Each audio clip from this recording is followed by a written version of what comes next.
कुछ लोगों के द्वारा काफ़ी ज़्यादा कोशिश करने के बाद भी यहाँ मोरफो डिवाइस इंस्टॉल नहीं हो पाती है। ऐसे में वह लोग काफ़ी ज़्यादा इरिटेट भी हो जाते हैं और ये समझ लेते हैं कि हम अपने सिस्टम में कभी भी मोरफो डिवाइस चालू नहीं कर पाएंगे।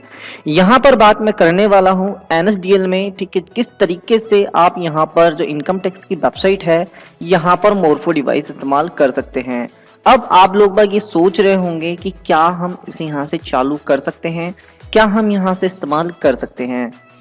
आप लोगों के मन में एक और सवाल होगा कि मेरे पास कहीं और ये डिवाइस किसी और कंपनी में तो काम कर रही है, लेकिन यह इनकम टैक्स डिपार्टमेंट की वेबसाइट पे ये काम क्यों नहीं कर पा रही है, और क्या इसमें मुझे ऐसा करना होगा कि ये चीज़ यहाँ पर काम कर जाए। तो उम्मीद करता हूँ आप लोग बाग one by one step to step इस पूरी वीडियो को सही तरीके से समझने वाले हैं। अगर आपको एक बार में ये वीडियो समझ में नहीं आती है तो कृपया आप वापस से इसे देख सकते हैं।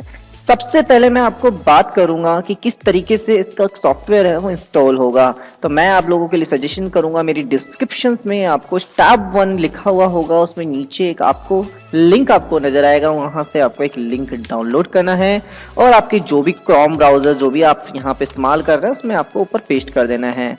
ऐसे में होगा क्या कि आपका एक सॉफ्टवेयर है वो यहाँ पर नीचे डाउनलोड हो जाएगा। बस आपको करना क्या है, इस वाले सॉफ्टवेयर को यहाँ पर आप शो इन फोल्डर में आपको सेलेक्ट करना है। जैसे ही आप शो इन फोल्डर में सिलेक्ट करते हैं तो यहाँ पर आपको जो भी आपका सॉफ्टवेयर है वो जिप फाइल के फॉर्मेट में यहाँ पर आपको शो हो जाएगा। नॉर्मली जब आप अपने फोल्डर में देखेंगे तो यहाँ पर कुछ इस तरीके का आपको इंटरफेस यहाँ नजर आने वाला है। बस आपको करना क्या है, राइट क्लिक करना है, यहाँ पे एक्सट्रैक्ट ऑल का आपको ऑप्शन नजर आएगा। अगर आपके पास किसी भी प्रकार का कुछ और सॉफ्टवेयर है अनजिप करने का तो आप उन्हें इस्तेमाल कर सकते हैं। तो सिंपल मैं यहाँ पे एक्सट्रैक्ट कर लेता हूँ। जैसे ही ऑप्शन पे क्लिक करता हूँ, क्लिक करने के बाद में एक नया फोल्डर यहाँ बन जाता है। यहाँ फोल्डर में मुझे यहाँ पर पूरा सॉफ्टवेयर यहाँ नजर आता है, मुझे डबल क्लिक करना होगा। क्लिक करने के बाद में आप देख सकते हैं यहाँ पे command RD SAT UP HTTP 2.0.1.3.34 यहाँ पर आपको मिल जाता है। आपको डबल क्लिक करके रन कर देना है। बस आपको प्रोसेस स्टार्ट हो जाएगी। आपको किसी भी प्रकार की कुछ भी चीज़ों को छेड़ना नहीं है। जो भी आपका फिंगरप्रिंट डिवाइस आपके सिस्टम में लगा हुआ है उसे हटा देना है और आपको स्टेप टू स्टेप यहाँ फॉलो करना है। तो सिंपल इसको इंस्टॉल हम होने देते हैं। सारे स्टेप आपके सामने यहाँ फॉलो होने वाले हैं। तो उम्मीद करता हूँ आप लोग बस किसी भी प्रकार के स्टेप को यहाँ पे स्किप नहीं करने वाले हैं। तो उम्मीद करता हूँ आप लोग प्रॉपर वे में वीडियो पे ध्यान देंगे। तो आप देख सकते हैं यहाँ पर पूरी प्रोसेस यहाँ पे 1 to 1 स्टार्ट हो चुकी है। यहाँ पर पूरी प्रोसेस कंप्लीट हो चुकी है और आप यहाँ पर प्रोसेस यहाँ पे कंप्लीट देख पा रहे हैं। फाइनल इंस्टॉलेशन यहाँ पर आपका कंप्लीट होगा।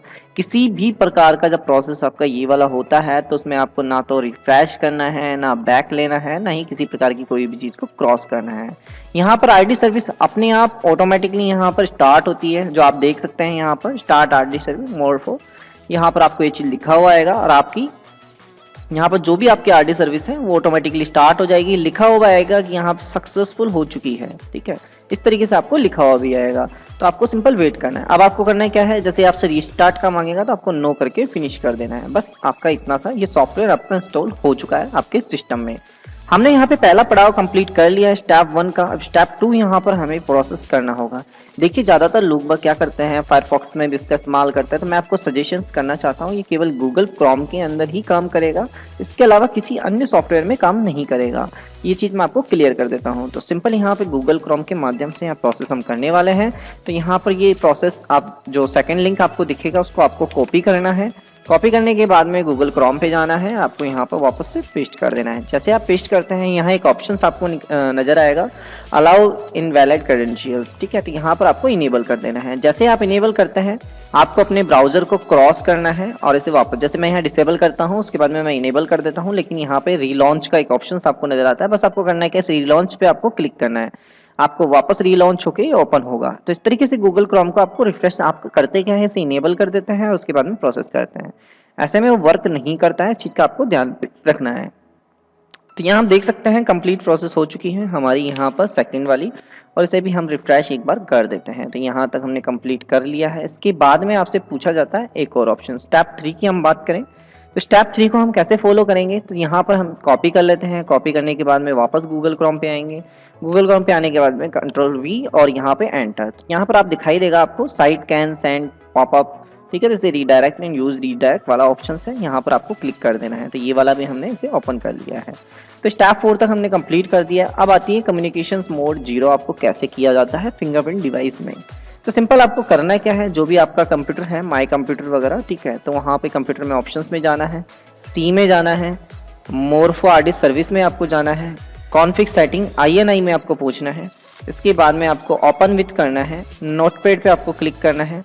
नोटपैड में आपको ऑप्शन नजर आएगा कम्युनिकेशन मोड 1, तो आपको इसे 0 कर देना है। यहाँ तक हो गया काम कंप्लीट। कम्युनिकेशन मोड भी हमने 0 कर दिया है, इसे क्रॉस कर देना है, क्रॉस कर देना है। देन उसके बाद में यहाँ तक हम पहुँच जाते हैं। अब सर्विस MSC को आपको चालू करना है, तो यहाँ पे हम इसे कॉपी कर लेते हैं, रन में जाते हैं पेस्ट करके, और जो भी सर्विस MSC उसे हम ओपन कर लेते हैं। यहाँ पे आपको मोरफो टाइप करना है, तो यहाँ पे MORPHO मोरफो आरडी सर्विस, इसे आपको रिस्टार्ट करना होता है। जैसे ही आप रिस्टार्ट पे क्लिक करेंगे तो यहाँ पर ऑप्शन रिस्टार्ट आपकी जो भी डिवाइस है, फिंगरप्रिंट डिवाइस है, वो बंद होकर चालू हो जाएगी। तो ऐसे में आपको लाइट के ऊपर अगर ब्लिपिंग भी दिख सकती है, तो इस चीज़ का आपको ध्यान दें कि आपका जो भी डिवाइस है वो सिस्टम में लगा हुआ होना चाहिए। तो सिंपल यहाँ पर ये पूरा कंप्लीट प्रोसेस हो जाता है। अब इसके बाद में आपसे कहा जाता है कि भाई ये वाली जो वेबसाइट है, देखिए बार बार अपना पैन कार्ड आप प्रोसेस नहीं कर सकते हैं। तो पैन कार्ड की प्रोसेस आप जब भी कर रहे हैं तो उसे आप फॉलो बार बार ना करें। तो यहाँ पर मैंने इसे शो करवा दिया है, तो वापस से जो लिंक है उसे यहाँ पे मैंने शो कर दिया है। आप चाहते हैं एक बार गूगल क्रोम और कंप्यूटर को रिस्टार्ट कर ले, अगर फिर भी इसके बाद में लास्ट में यानी कि जो 6 स्टेप तक आपका सिस्टम चालू हो जाएगा। इस चीज़ का मैं कंफर्म आपको करता हूँ कि जो 6 वाला स्टेप है आपका, ठीक है, उसमें आपका सिस्टम कम्प्लीटली चालू हो जाएगा। फिर भी चालू नहीं होता है तो आपको कंप्यूटर एक बार रिस्टार्ट करना जरूरी है, इस चीज़ का आपको ध्यान में रखना है। तो यहाँ तक हम पहुँच चुके हैं। पहुँचने के साथ साथ आप देख सकते हैं यहाँ पर एक और स्टेप आपको फॉलो करना है। सेटिंग में जाना है, सेटिंग में जाने के बाद में आपको एड्स वाला जो ऑप्शन है उसे भी अलाउ करना है। ज़्यादातर लोगों के साथ क्या होता है, एड्स वाला ऑप्शन है वो नॉट अलाउ होता है, तो इस चीज़ का आपको प्रॉपर ध्यान रखना है। तो यहाँ पे एड्स वाला ऑप्शन भी आपको अलाउ करके रखना है, तो इस चीज़ का आपको ध्यान में रखना है। तो यहाँ पर मैं जैसे ही मोरफो सेलेक्ट करता हूँ, सिंपल यहाँ पर आरडी सर्विस, यहाँ पे वर्क कुछ इस तरीके का आपको इंटरफेस आपको नजर आएगा। जैसे आप ओके करेंगे, फिंगरप्रिंट डिवाइस में लाइट जल जाएगी, आपको फिंगर लगाना है और देन ये वर्क आपका प्रॉपर वे में बीप की आवाज़ आने के बाद में आपको ओके करना है और आप प्रोसेस आगे बढ़ा सकते हैं। तो उम्मीद करता हूँ आप लोगों को ये चीज़ समझ में आ चुकी होगी कि किस तरीके से एक सामान्य प्रणाली के तहत, एक सामान्य गतिविधि के तहत, एक सामान्य प्रोसेस के तहत इस प्रोसेस को आप पूरा कर सकते हैं। छोटी छोटी चीज़ें हैं जिनकी वजह से आप इन सब चीज़ों को भूल जाते हैं, इन सब चीज़ों को आप कर नहीं पाते हैं। तो ये वीडियो खासतौर पे आप लोगों के लिए ही था। उम्मीद करता हूँ आप लोग बस से